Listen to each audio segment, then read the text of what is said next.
Bienvenidos y bienvenidas. Mi nombre es Artemio Pérez.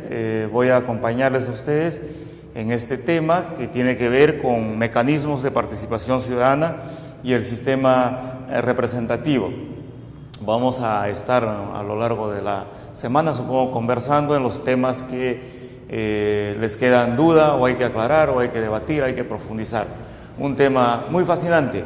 Y por eso, para empezar, quería leerles un pensamiento de Mahatma Gandhi que dice: todo lo que hagas por mí, sin mí, es en contra mía.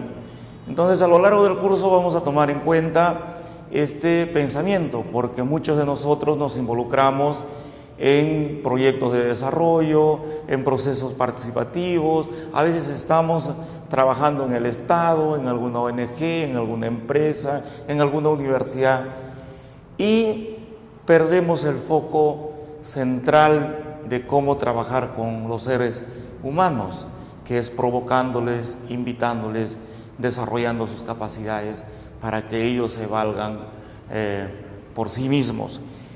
Uno de los cánceres que tiene la sociedad moderna hoy en día en los países emergentes, en donde la política es muy débil, es el asistencialismo, por ejemplo, que proviene justamente de malas relaciones iniciales entre los gobernantes y los gobernados. Los temas que vamos a tratar son principalmente los aspectos conceptuales sobre la participación ciudadana. Luego vamos a entrar a lo que son las políticas públicas, en el caso del Perú, de la participación ciudadana, los puntos críticos que hay actualmente alrededor de la participación ciudadana en el proceso de descentralización, las tendencias de la participación ciudadana y cuáles son los principales desafíos si es que queremos tener una sociedad más democrática y más inclusiva.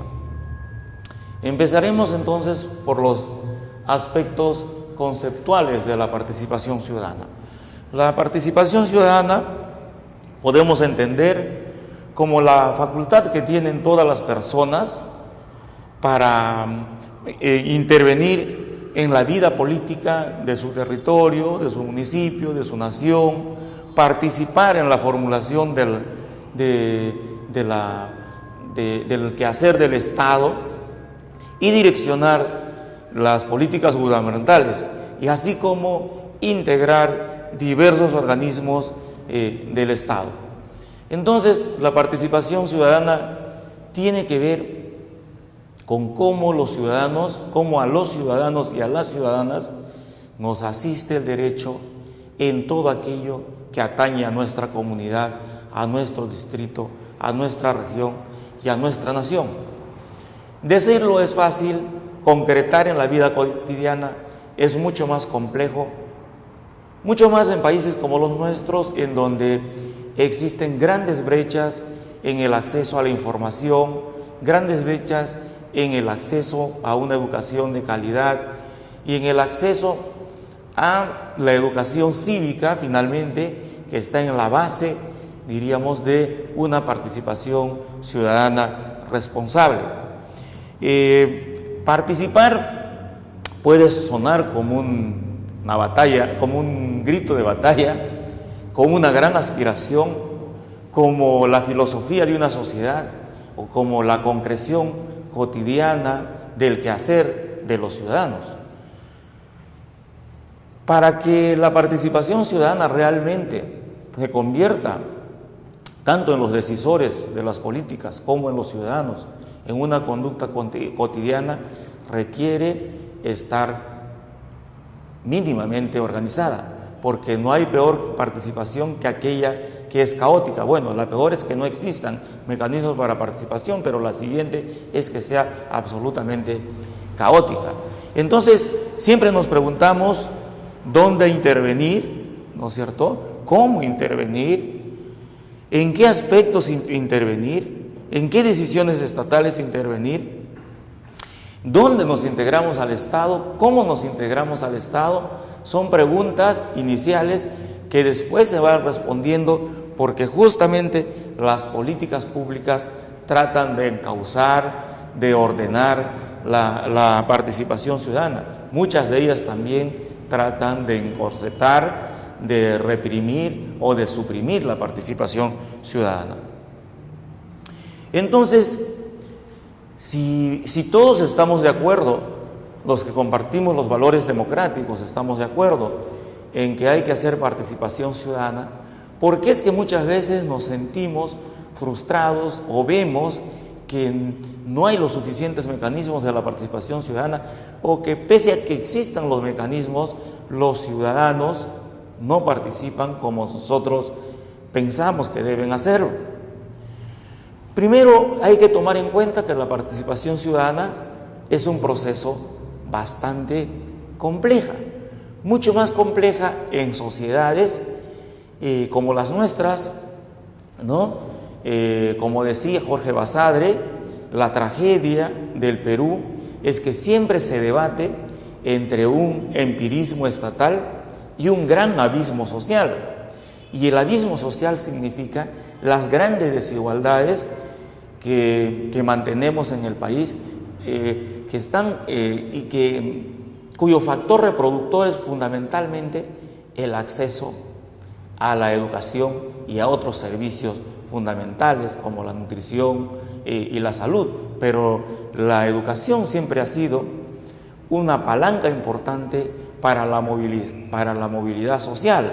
Entonces, en sociedades en donde tenemos estas grandes brechas en la educación, grandes brechas sociales, teñidos muchas veces con la discriminación racial, con la exclusión de grupos étnicos. Entonces es muy difícil. La participación ciudadana requiere de políticas públicas mucho más audaces, mucho más comprometidas, con recursos incluidos para que esos sectores participen. También decimos que podría convertirse en un proceso amorfo la participación ciudadana. ¿Por qué? Porque puede convertirse en un cajón desastre. Recuerdo en los primeros años que salimos de un gobierno autoritario en el país, todo queríamos resolver con la participación ciudadana, y al final siempre, muchas veces, no siempre, muchas veces salíamos frustrados porque no encuentras el eco en la sociedad tiene un tejido social muy débil, entonces no encuentra los recursos para participar cotidianamente, o porque la propia cultura que hemos ido desarrollando a lo largo de nuestra vida republicana ha hecho que en muchos lugares realmente la participación sea un tema nuevo. Entonces ahí tenemos esas dificultades, y tenemos que entender que la participación ciudadana es un proceso de carácter dinámico, ¿no? Entonces tenemos que entender eso, y que tiene también muchas veces sus ciclos. Dicho esto, podríamos ir resumiendo como un aspecto conceptual de la participación ciudadana, que es el ejercicio del derecho y también del deber, ¿no es cierto?, a participar en los asuntos públicos a través de un conjunto de mecanismos institucionalizados o no institucionalizados, a través de los cuales los ciudadanos, de manera individual o colectiva, inciden o buscan incidir en las decisiones públicas con la expectativa que aquellas decisiones representen sus intereses sociales, difusos y colectivos.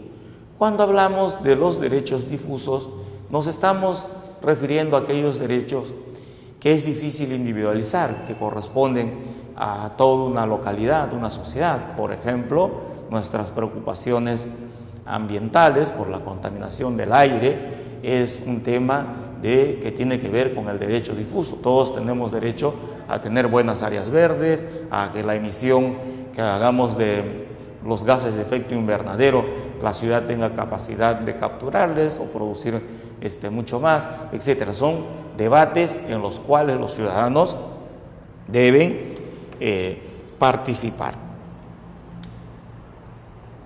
El PNUD cuando introdujo este tema del desarrollo, de la participación, hizo remecer, diríamos, los cimientos de los enfoques de los proyectos de desarrollo en su momento, 1990. Aunque el tema de la participación ciudadana es un tema de vieja data, lo que hace el PNUD es sistematizar e ir a cuestionar cómo estaban haciendo los estados y la cooperación internacional, los proyectos de desarrollo, y cómo teníamos que dar un viraje con este enfoque de empoderamiento del ciudadano, de su participación activa en aquello que lo atañe. ¿Y qué dijeron ellos? Sin participación en cualquier proyecto de desarrollo, lo que estás generando es un paternalismo, un asistencialismo, y como hemos dicho al inicio de este curso, eso es uno de los cánceres que no permite que las sociedades se desarrollen. Con participación ciudadana tendríamos tres, en esta escalera que vamos a hablar más adelante, tendríamos tres graduaciones. La primera, el desarrollo de las personas, que son los organismos que ejecutan proyectos, programas y proyectos de acuerdo a intereses manifestados por la población necesitada. Es decir, que hay una fase donde uno escucha a los ciudadanos y uno diseña sus proyectos.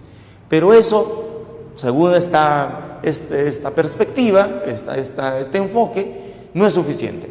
El desarrollo por las personas tiene que ver cuando los organismos que elaboran y planifican los programas y proyectos lo hacen de manera conjunta con la población, capacitando a un grupo de líderes para que sepan explicar, sepan monitorear los proyectos. Pero a donde nosotros deberíamos de transitar para sentirnos bien en un proyecto de desarrollo es el desarrollo para las personas, que tienen que ver cuando los organismos que patrocinan, promueven proyectos de desarrollo, postulan principios de autogestión de la población en la planificación, ejecución, evaluación y administración de los proyectos. ¿Qué significa esto? Significa de que los proyectos de desarrollo son grandes oportunidades para armar espacios conjuntos y luego para que los participantes de los proyectos ellos mismos ejecuten sus proyectos, tomen las decisiones centrales y los organismos que vienen de fuera, sean estatales, de cooperación internacional, ONGs, acompañen la autogestión de la comunidad. De esa manera, según este enfoque, estaríamos desde el primer día en un proyecto construyendo la sostenibilidad de los impactos de ese proyecto, porque estás empoderando a la población por un lado y estás desafiando a sus organizaciones por otra. En estos tiempos también se ha hablado mucho de la escalera de la participación, porque nos permite entender que la participación en poblaciones vulnerables, en poblaciones históricamente excluidas, tiene que ir de menos a más. Nunca deberíamos de perder la perspectiva de llegar al autodesarrollo, pero que tenemos que ir de menos a más. Lo pernicioso es tratar de contentarnos en aquellas fases iniciales. Cuando nosotros entramos en una comunidad, por ejemplo, en una comunidad indígena que ha estado aislado por mucho tiempo, que ha tenido proyectos de carácter paternalista, es muy difícil provocar la participación al inicio. Necesitamos fortalecer capacidades, motivar, sensibilizar, hacer proyectos de desarrollo de mediano plazo y tener una conducta siempre proactiva, de escucha activa y, ¿no es cierto?, de estar siempre cercano para no resolverles sus problemas, sino para desafiar, para que ellos resuelvan sus problemas con nuestro apoyo. Ahí decimos que hay la pasividad, ¿no?, cuando la gente realmente no le importa mucho. Luego algunos proyectos del Estado, programas, suministran información, es escalado un poco más, ¿no es cierto? Estoy entregando información a la población. Participación por consulta, a veces vamos y consultamos a la población donde vamos a hacer un proyecto, estamos avanzando, no es suficiente. Participación por incentivos, no, si la población participa, si la población se motiva, aquí vamos a hacer o vamos a hacer un proyecto adicional, etcétera. Vamos ahí incentivando. Participación funcional, ¿qué es la participación funcional? La encontramos tanto en el nivel del Estado como en algunos proyectos de cooperación, la participación funcional. Bueno, si el proyecto me dice que yo participe de esta manera, ahí me tiene, ¿no es cierto? Y me contento con eso, soy funcional a un proyecto, soy funcional a una política pública. Luego, participación interactiva, ya cuando es de ida y vuelta, están las personas que están dirigiendo la política pública o están diseñando la política pública y que consultan, ¿no es cierto?, de ida y vuelta, o cuando desarrollamos un proyecto, igual, es importante y estamos en otro escalón. Y por último, estamos en lo que ya hablamos antes, en el autodesarrollo, la autogestión, cuando es la comunidad, el barrio, la asociación de productores con los que estoy trabajando, la comunidad nativa, que tienen la capacidad de hacer sus planes, sus proyectos, sus programas y negocian con la cooperación, negocian con la ONG, negocian con su municipio, negocian con su gobierno regional, pero a partir de la capacidad que tienen de generar sus propias visiones, sus propios sueños en su territorio. Aquí tenemos a este teórico, Arnstein, que en 1969 plantea, diríamos, estas tres, en una escalera de la participación, estas tres grandes gradas, ¿no? La no participación tiene que ver con la manipulación, la terapia, la información que se entrega, la consulta, ¿no es cierto? No, hasta aquí diríamos, hasta la terapia. Y ya la participación simbólica tiene que ver con entregar información, hacer algunas consultas mínimas y el apaciguamiento, ¿no? Cuando existe algún conflicto, presentarse ahí, explicar el asunto y queda ahí. Y lo que realmente interesa es llegar al poder ciudadano, es decir, la capacidad que empiezan a tener los ciudadanos para controlar los asuntos públicos. Por ejemplo, si yo he elaborado un presupuesto participativo y luego me doy cuenta que un 60-70% de lo que se acordó no está en la agenda de inversión, con control ciudadano debería haber un mecanismo y debería haber una red de actores para presionar, para hacer cumplir los acuerdos, ¿no? Entonces, siempre la participación ciudadana, no vamos a empezar acá porque va a depender de una serie de factores, fundamentalmente del empoderamiento ciudadano y de sus organizaciones, como vamos a ver más adelante. Aquí tenemos otra escalera de la participación de Hambleton y Hoggett, hecho en 1994. Ellos hablan, diríamos, hay varias subgradas en estas grandes gradas de la participación ciudadana. La no participación ciudadana está en este primer nivel, ¿no es cierto? Nosotros por muchos años hemos tenido muy baja participación ciudadana en vastos espacios del territorio del país y tenemos en estos momentos líderes que no les agrada la participación ciudadana.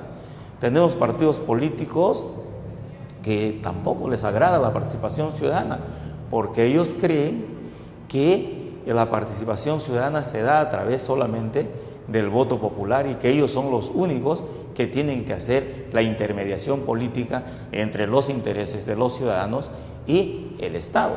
Entonces vivimos en un proceso a veces de tensiones y por eso tenemos algunas políticas públicas que no son tan claras en la promoción de la participación ciudadana. Y aquí estamos desde la decepción ciudadana, cuando nadie quiere participar, cuando convoca una autoridad y uno se hace oídos sordos.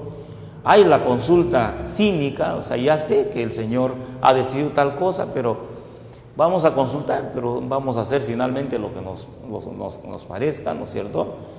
hay la información pobre, ¿no es cierto?, sesgada que yo entrego, y el cuidado de la ciudadanía, es decir, al ciudadano lo que tenemos que darle es buena información, cuidarle como si fuera un bebé y no tratarle como si fuera un ciudadano. Y aquí tenemos la otra escala que tiene que ver con la participación ya más activa, ¿no? Información de alta calidad, consulta genuina, consejos de asesoría efectiva, descentralización limitada, coparticipación, control delegado, ¿no es cierto? Cuando delegamos a 2 personas para que controlen un proceso que es bastante complejo, que sabemos que no van a controlar realmente fuertemente el asunto, ¿no? Y control ciudadano, cuando hay control basado en la confianza y control independiente. Cuando yo digo, ¿no es cierto?, aquí va a haber un comité de obra en esta obra, y este comité de obra tendrá como una función central revisar las cuentas de cómo se hizo este proyecto, es decir, se le da el nivel de autonomía porque, como se dice, estamos actuando en función a la confianza. Yo como autoridad sé de que no tengo, como se dice criollamente, rabo de paja, que no importa, estoy para el escrutinio público, que no tengo ninguna dificultad de que me revisen mis cuentas. Entonces, control ciudadano significa participar en los espacios de decisión fuertemente, tener la capacidad que en ese espacio yo puedo, con mi participación, virar la política pública para este lado o para este lado. Aquí tenemos otra descripción del continuum de la participación ciudadana, desde un nivel nulo a un nivel bajo, ¿no es cierto? Y así vamos a un nivel alto de la participación ciudadana.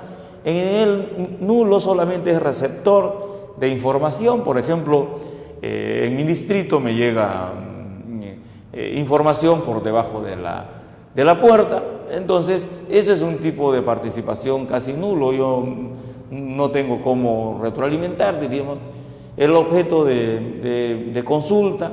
Después entramos a esta escalera, ya actúo casi como un asesor, me consultan más fuertemente. Planificación conjunta, ya por ejemplo, los planes de desarrollo concertado que se hace ahora es un avance muy importante.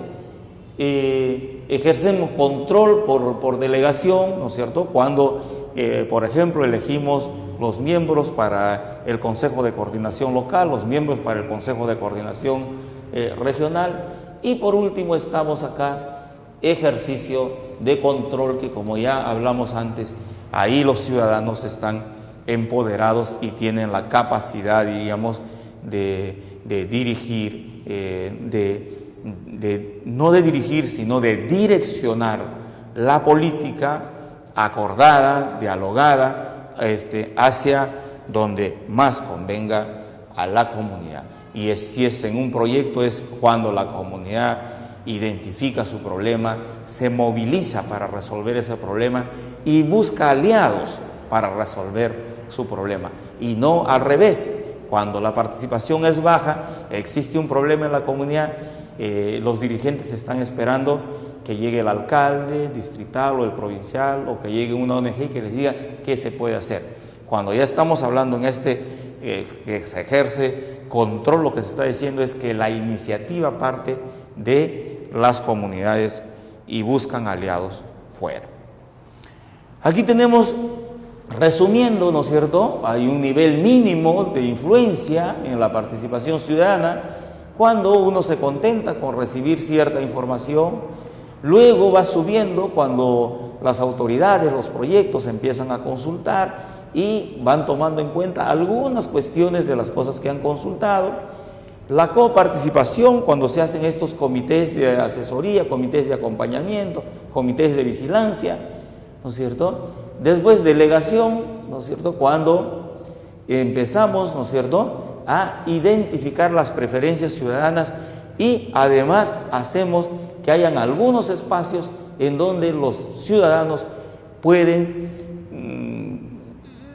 nombrar delegados y hacer que participen. Y por último, estamos el control ciudadano, ¿no es cierto? Cuando la ciudadanía tiene espacios y tiene la capacidad de pronunciarse para influir sobre las políticas públicas, sobre los proyectos y sobre los programas. Y hemos venido hablando sobre este tema, de qué factores depende subir en la escalera de la participación ciudadana. ¿Cuáles son los factores centrales en un país como el Perú, que ya hablamos al inicio, que tiene estas grandes brechas? Primero, desde el lado, diríamos, de la oferta, un diseño institucional del Estado. Puede haber un Estado centralista, un Estado descentralista. Un Estado que es descentralista se supone que tiene mayores mecanismos, mayores poros para la participación ciudadana. Si un Estado es más abierto a la participación o es más cerrado a la participación. Si existen normas que promueven claramente la participación ciudadana. Si existe o no acceso a la información pública, porque no puede haber participación ciudadana de calidad si es que el Estado, las organizaciones públicas, cotidianamente no mantienen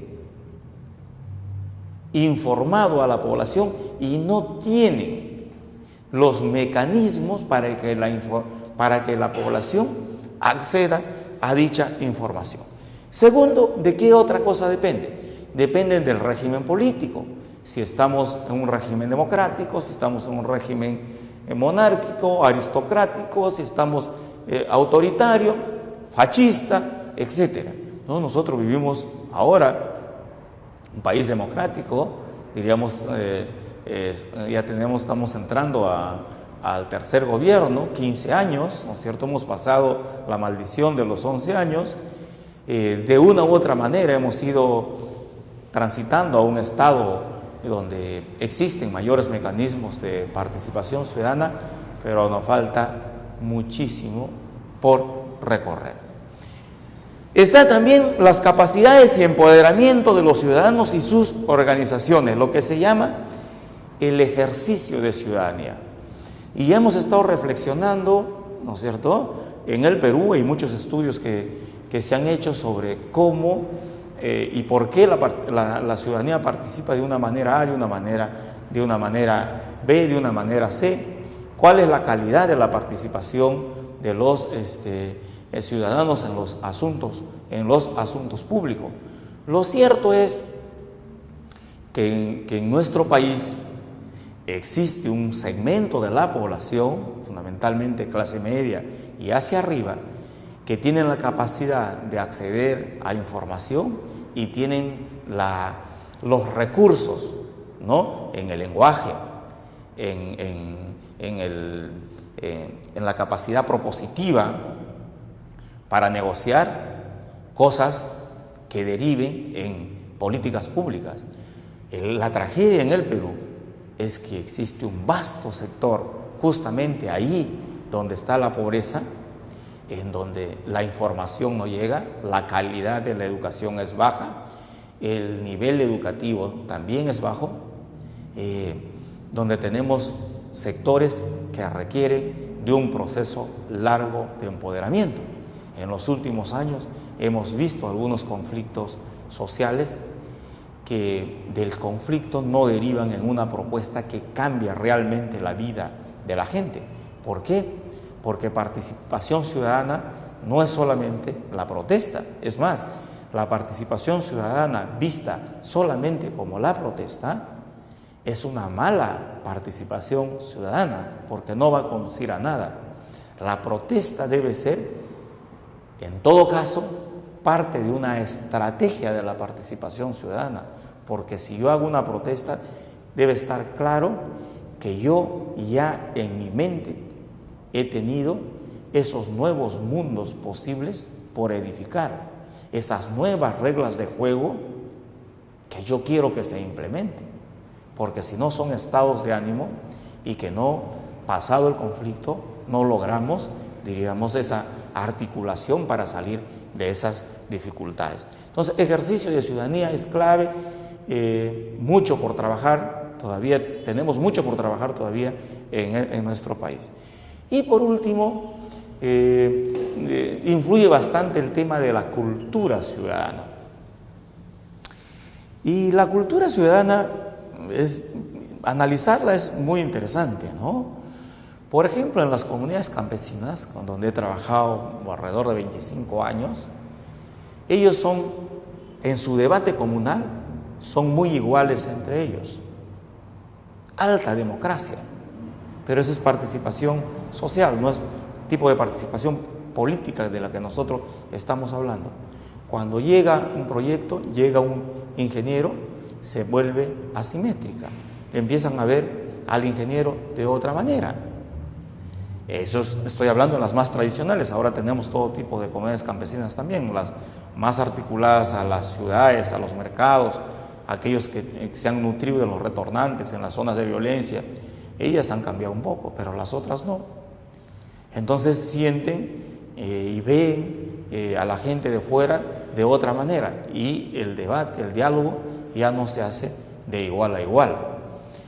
Por otro lado, existen localidades en donde la participación ciudadana, diríamos, tiene años, y entonces han ido construyendo esta cultura de la participación ciudadana, porque finalmente la cultura, ¿en qué está basada?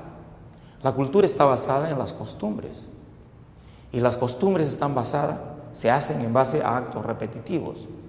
Si yo tengo autoridades locales que 15 años están haciendo el presupuesto participativo cada vez con mayor, incrementando la participación de los actores, poniendo a los excluidos, a los grupos vulnerables, entonces va generando una corriente, porque se va generando una costumbre, y cada vez yo voy refrescando. Yo he tenido en un territorio autoridades de diversa naturaleza, en donde unos apostaron por la participación, otros fueron esta participación funcional y otros la ignoraron. Entonces no voy construyendo esa cultura democrática, esa cultura de participación en la ciudadanía. Pero estamos hablando de ciudadanía. ¿Qué es la ciudadanía? ¿Qué son los ciudadanos y las ciudadanas? Es un concepto, ¿no es cierto?, también tratado desde diversos ángulos. Aquí hemos traído un concepto, diríamos, genérico. Ciudadano, cuando se convierte en actor. ¿Quién es un actor? Alguien que tiene capacidad de influir, que se hace responsable, corresponsable de los problemas de su comunidad, y que para buscando salidas para esos problemas. Alguien quien hace respetar sus derechos, pero también que cumpla sus deberes, ¿no es cierto?, con su localidad.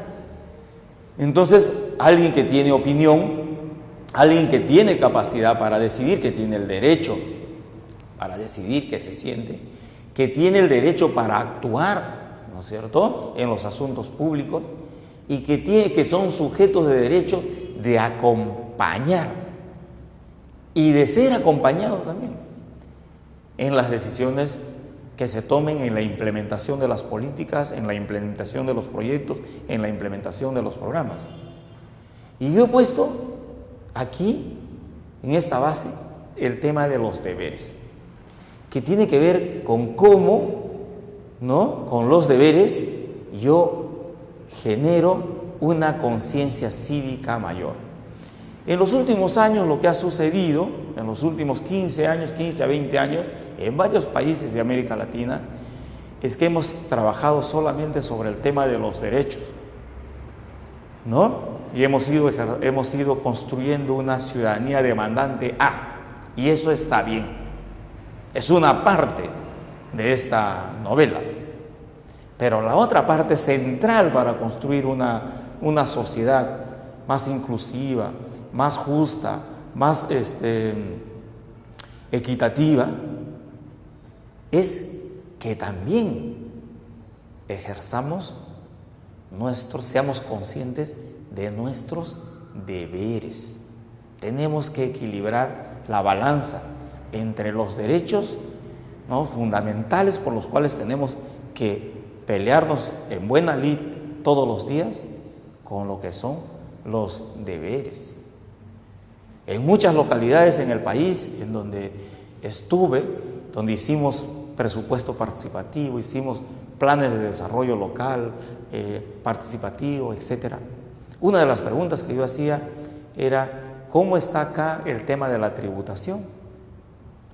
Y en el interior del país, en las ciudades muy pequeñas, la gente realmente no tiene conciencia tributaria con su municipalidad, por poner solamente un ejemplo de los deberes que tenemos que tener. Y a nivel nacional también. Yo hasta en las redes sociales leo ahora que estos días se van a pagar los impuestos, que la gente reniega. Sin impuestos no hay nación. De ahí proviene todo lo que le pedimos al Estado. Otra cosa es cómo el Estado gestiona esos recursos, pero eso es fundamental. Entonces necesitamos construir una ciudadanía entendida como ciudadanía, las personas que estén empoderadas para hacer respetar sus derechos, las personas que tengan la capacidad de movilizarse para resolver sus problemas, las personas que se sienten copartícipes para resolver los problemas que tienen y que fundamentalmente están pensando en cómo influir en el Estado a nivel local, regional o nacional para tener mejores políticas públicas en beneficio de la población. Un concepto que tiene que ver con la participación ciudadana, con esto que hemos dicho de las condiciones, tiene que ver con la democracia, ¿no es cierto? La democracia.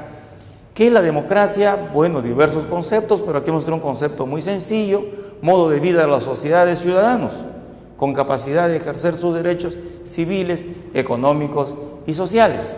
Los requisitos básicos: que haya un Estado de Derecho, es decir, que se respete la Constitución, que se respeten las leyes, que se respeten las normas.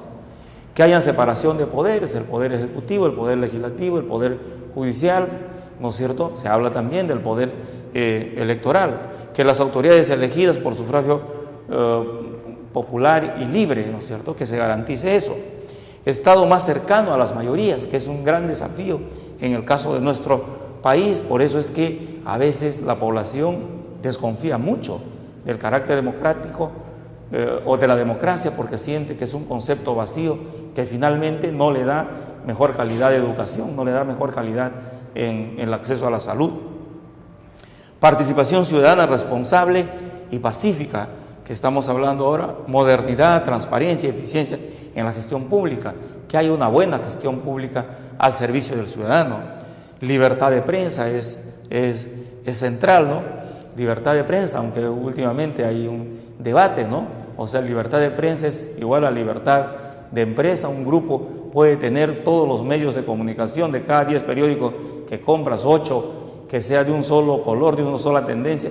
Es un debate que se está dando y ojalá que en algún momento tengamos mayor calidad, pero ningún oligopolio ayudaría a tener un país más democrático. Y experiencia organizativa, ¿no? O sea, que la sociedad se organice, que el Estado se organice, que los partidos políticos funcionen mejor y se organicen mejor. Y constatamos en el Perú, en la base, la raíz de nuestro problema democrático es que tenemos débil institucionalidad, no tenemos instituciones sólidas, ¿no es cierto? Y tenemos también una débil cultura democrática.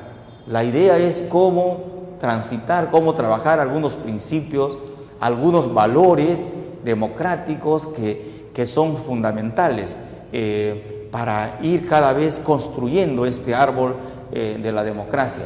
Y parte de eso tiene que ver con la participación ciudadana efectiva, ¿no es cierto? Y solamente si tenemos un conjunto de valores arraigados en nuestro quehacer cotidiano, vamos a tener esto que les decía, las prácticas, buenos desempeños de los ciudadanos, buenos comportamientos para tener una vida cotidiana democrática. A veces hasta en las familias, los padres somos dictadores con los hijos, o los hijos mayores con los hijos menores. Entonces, la cultura democrática está enraizada en nuestra conducta cotidiana, de cómo es que sobre un tema nosotros tenemos no que ejercer el poder porque lo tenemos el poder, porque el mayor poder no es ejercerla en ese momento. Mayor poder voy a construir si yo sé consultar, hago coparticipar, hago que la gente tome las decisiones junto conmigo, y si estoy en un proyecto, les desafío que ellos tomen la decisión y que yo les voy a acompañar, yo voy a ser un facilitador. Eso, diríamos, son los desafíos para construir un país más democrático, y tiene que ver mucho eso que los partidos políticos, por cierto, funcionen, que hayan partidos políticos nacionales, regionales, locales, con funcionamiento, y que esos partidos políticos sean realmente, ¿no es cierto?, centros de conciencia cívica para intermediar bien los intereses de los ciudadanos hacia el Estado, que es en donde tenemos una gran falencia en estos momentos, porque los partidos políticos solo están funcionando, la gran mayoría de ellos, en los procesos electorales. Avanzando un poco más, tenemos aquí el tema de las políticas públicas de participación ciudadana en el Perú. La Constitución, que fue reformada en el año 2002, ¿no es cierto?, habla, diríamos, de estas siguientes formas: derechos de participación en el marco de la democracia representativa, el derecho al voto, el derecho a acceder a cargos públicos de elección popular, y el derecho a conformar y pertenecer a organizaciones políticas, partidos y movimientos políticos. Los mecanismos de participación directa de carácter decisivo: el referéndum, la revocatoria, la remoción de autoridades. Los mecanismos de control y proposición: la iniciativa legislativa, la rendición de cuentas y derecho de acceso a la información pública. Y los mecanismos de participación en la gestión pública a través de concertación con la ciudadanía. Tenemos el presupuesto participativo, los planes de desarrollo concertado y consejos de coordinación local, regional, los consejos de coordinación local y regional. La Ley de Participación y Control Ciudadano, la Ley 26.300, establece que los ciudadanos tienen derecho a hacer propuestas de normas, a pronunciarse en las consultas y a los mecanismos de control. En lo que son propuestas normas: iniciativa de reforma constitucional, iniciativa en formación de leyes, iniciativa en formación de dispositivos municipales y regionales, y otros mecanismos de participación establecidos por la presente ley para el ámbito de los gobiernos municipales y regionales. En lo que es pronunciarse en las consultas, el referéndum, la revocatoria de autoridades. Referéndum, ya conocemos, ha sido muy polémica ¿no es cierto?, los referéndums que se han hecho fundamentalmente en el año 93, el referéndum por la nueva Constitución, y en el caso de revocatoria, la última que hemos tenido con la alcaldesa de Lima, Susana Villarán, y que ahí hubo un gran debate si esta institución de la revocatoria está bien diseñada o está mal diseñada. Y junto a eso tenemos la remoción de autoridades. ¿Qué significa remover autoridades? Son las autoridades que no han sido elegidas por voto popular, los funcionarios de confianza, en donde también los ciudadanos pueden, juntando firmas, pedir que se cambien a esos funcionarios. Los mecanismos de control: la revocatoria de autoridades, como decía, la remoción de autoridades, la demanda de rendición de cuentas y otros mecanismos de control establecidos por la presente ley para el ámbito de gobiernos municipales y regionales. Mecanismos de control en el proceso de descentralización: los más importantes, el Consejo de Coordinación Regional y Consejo de Coordinación Local.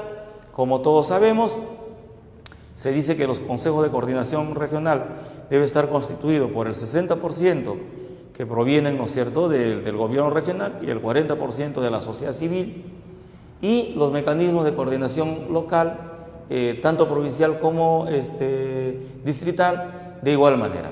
De ahí tenemos el presupuesto participativo y planes de desarrollo concertado y la rendición de cuentas. Vamos a ir a conversar de un tema, diríamos que es tal vez el instrumento que más acogida ha tenido y que requiere ser revisado también, que es el tema del presupuesto participativo. ¿No? El presupuesto participativo está en la Constitución, se basa en el artículo 31, 195, 197 y 199 de la Constitución, y dice, se habla en la Ley de Bases de la Descentralización, en la Ley de Derechos de Partidos, en la Ley de Derechos de Participación Ciudadana, que ya hablamos antes, en la Ley Orgánica de Municipalidades y en la Ley Marco del Presupuesto Participativo y su reglamento. En base a estas normas, se hace el presupuesto anual de la República y ahí también se contempla el tema del presupuesto participativo. Se establecen los mecanismos de participación ciudadana en la Ley de Derechos a la Participación. En la Ley Orgánica de Municipalidades se habla del presupuesto participativo y del plan concertado, y el Ministerio de Economía y Finanzas todos los años saca unos lineamientos para hacer el presupuesto participativo, a través de un instructivo para el proceso de presupuesto participativo. En base a eso, las municipalidades sacan sus ordenanzas y hay un decreto de alcaldía. Entonces, como vemos aquí, el tema del presupuesto participativo como un mecanismo de participación ciudadana está, diríamos, debidamente normado, institucionalizado, etc. Pero en los últimos años, ya llevamos con este proceso alrededor de 11 años, en los últimos años se ha estado analizando por qué es que no avanzamos. Muchos distritos y provincias han avanzado, las regiones, diríamos algunas de manera significativa, otras no tanto. Entonces, ¿por qué es que tenemos estas diversas manifestaciones en los avances de la participación ciudadana? ¿De qué está dependiendo? ¿Y en qué ha derivado fundamentalmente el tema de la participación ciudadana en lo que es el presupuesto participativo? Existen tres tendencias en la práctica del presupuesto participativo en el país. Podríamos resumir en estas tres grandes tendencias.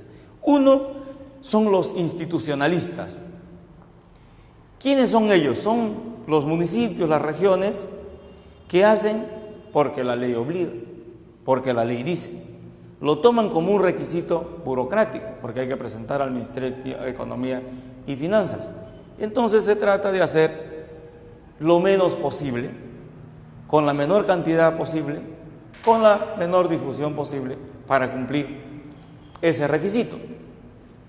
Esos son, diríamos, los más atrasados que tenemos en el país. De ahí tenemos el otro grupo, los participacionistas, están en el otro extremo. Los que dicen, hacemos lo que el pueblo acuerda, contratan consultoras para llevar a cabo el proceso para que sea masivo. Algunas ONGs están ahí en los procesos trabajando activamente. Y el alcalde ni los regidores no participan. Entonces, lo que yo digo, se convierten en el alcalde de Huachimán. Cumplen órdenes de lo que dice la población, ¿no es cierto?, que demanda ciertas cosas. Y en tercer lugar está por aquellos a los que yo me adscribo, que el presupuesto participativo es un proceso de negociación política entre el grupo que gana las elecciones y las demandas ciudadanas que son emergentes. Si es un proceso de participación, si es un proceso de negociación, entonces tienen que haber acuerdos en base al diálogo, al debate, entre aquellos que ganaron legítimamente una elección en base a un plan que presentaron al jurado electoral y las demandas ciudadanas que siempre son emergentes. Entonces, las autoridades se comprometen.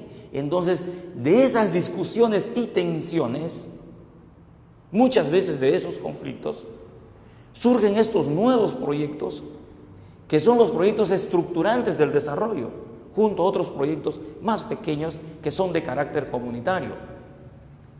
La estrategia Dos, ha conducido a un proceso de atomización de la inversión. Y la estrategia 1 está alimentando los procesos de corrupción, porque no hay transparencia. Entonces ahí necesitamos una discusión mayor para ver cómo pasar de las estrategias 1 a la estrategia 3, que tiene que se alimenta, diríamos, se alimenta de la actuación de dos grandes actores, una ciudadanía, un ejercicio de ciudadanía mayor por un lado, y por otro, autoridades que estén comprometidas realmente con una estrategia política de hacer participar a los ciudadanos en la toma de decisiones, pero en función a una discusión para realmente llegar a una priorización de las cosas que son estratégicas, de proyectos que son estructurantes para la sociedad local.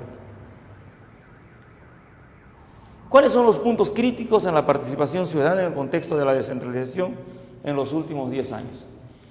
Lo que se ha encontrado es un desigual acceso a la información y comprensión por parte de autoridades, funcionarios públicos y la sociedad civil sobre los mecanismos de participación ciudadana.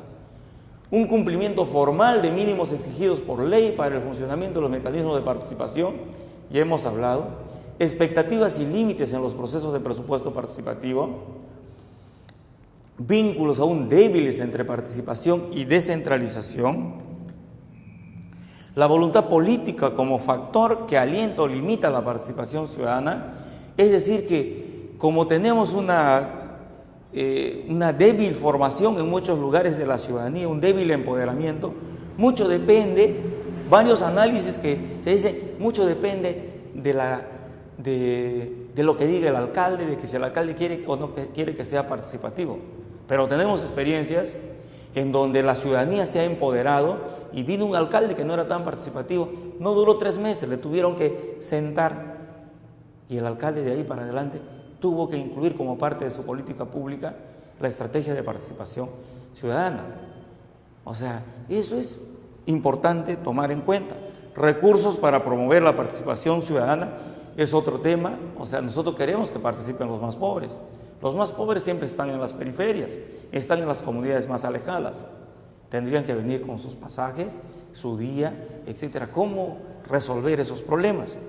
Actores de la sociedad civil en los procesos participativos, presencias y ausencias. Existen muchos actores, fundamentalmente de las organizaciones de base, que están participando, pero en muchas provincias grandes y en las regiones no encontramos, por ejemplo, a las universidades, no encontramos a los colegios profesionales, que deberían de tener, ¿no es cierto?, una voz en estos espacios desde un ángulo de carácter técnico que ayude a la discusión política.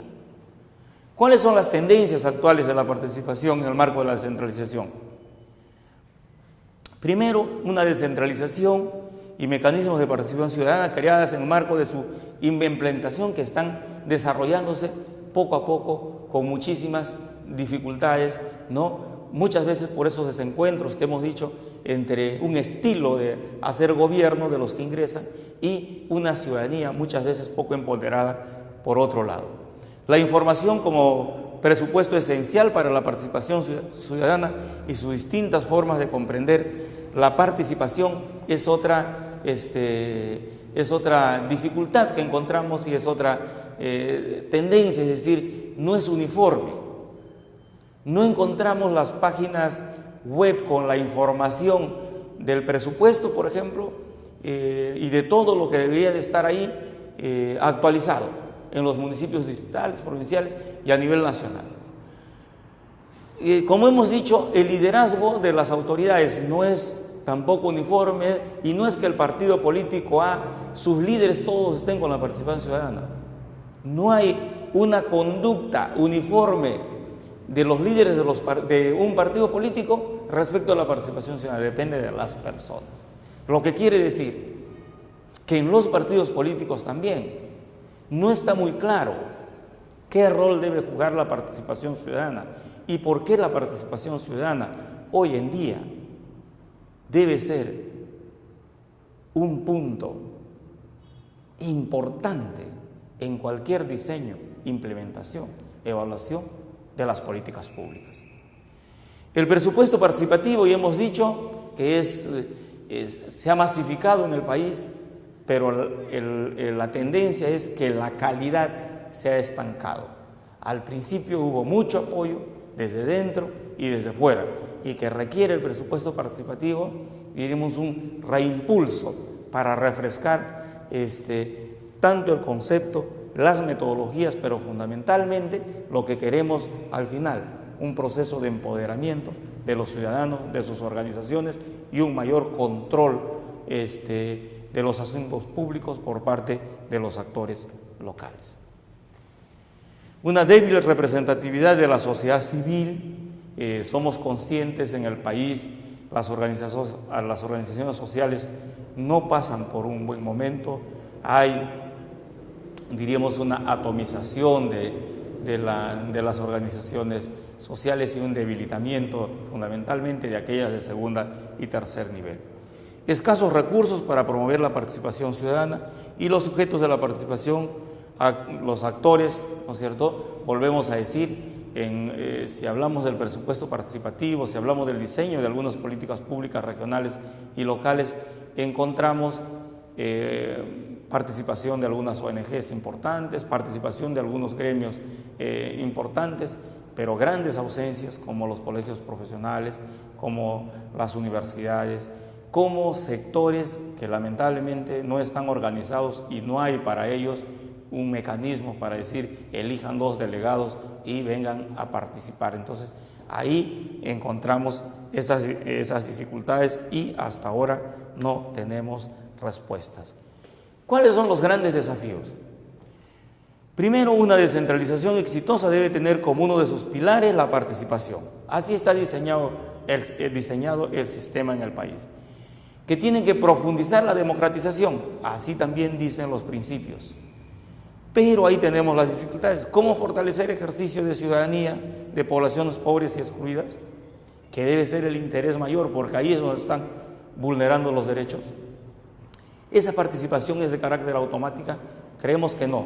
Y ahí hay un gran desafío de políticas públicas locales y regionales para hacer que esa participación cada vez sea mayor. La participación efectiva requiere de tejido social, de redes, de organizaciones de base. ¿Cómo fortalecerlas? Si le hago desde el Estado, hay el peligro del cooptamiento, ¿no es cierto? ¿Cómo hacer este proceso? En el diseño institucional, ¿cómo mejorar los mecanismos como los CCR, los CCL, el presupuesto participativo, la rendición de cuentas, el acceso a información pública? Ampliar la representación en el primer caso, en el caso de los CCL y los CCR, era parte de una propuesta. Pero ¿acaso se prohíbe que hayan más del 40%? Más bien eso no deben ser políticas locales y regionales, demostrando de esa manera una política de participación ciudadana más efectiva de los actores locales. Hacer vinculante los acuerdos del presupuesto participativo sería una salida, como está planteado un proyecto de ley en el Congreso. Es bastante polémico, ¿no es cierto? Es bastante polémico, porque sucede que el presupuesto participativo, en muchos casos, más que construir realidades, es construcción de aspiraciones. Debía ser las dos cosas de manera equilibrada, ¿no es cierto? Pero cuando las expectativas son tan altas, luego podría generarse grandes conflictos.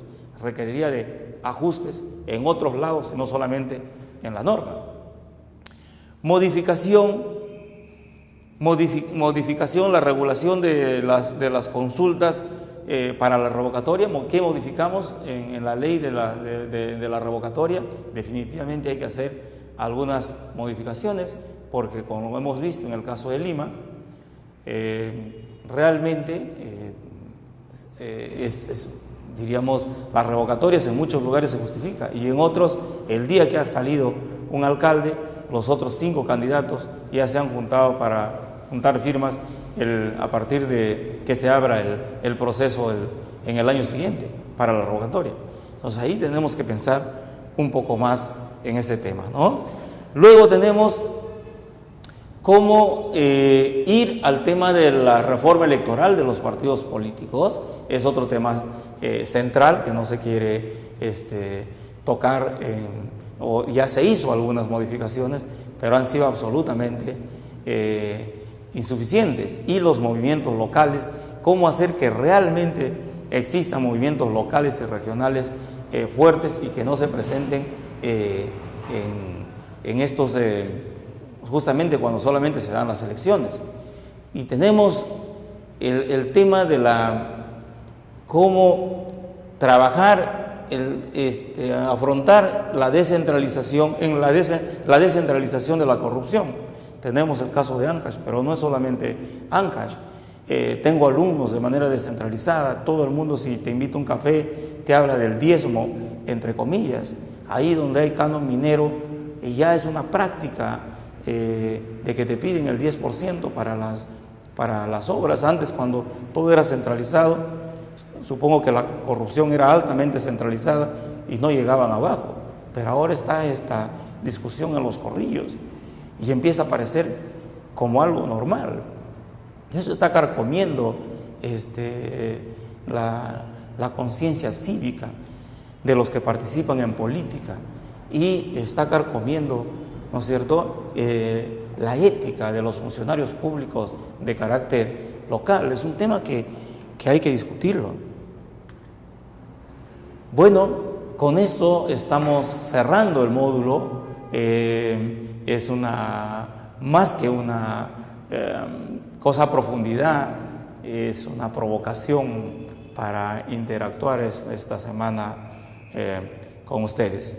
Cualquier información, ahí les dejo mis correos, estaré atento para intercambiar puntos de vista sobre un tema que es central para el desarrollo de los pobres de nuestro país. Muchas gracias.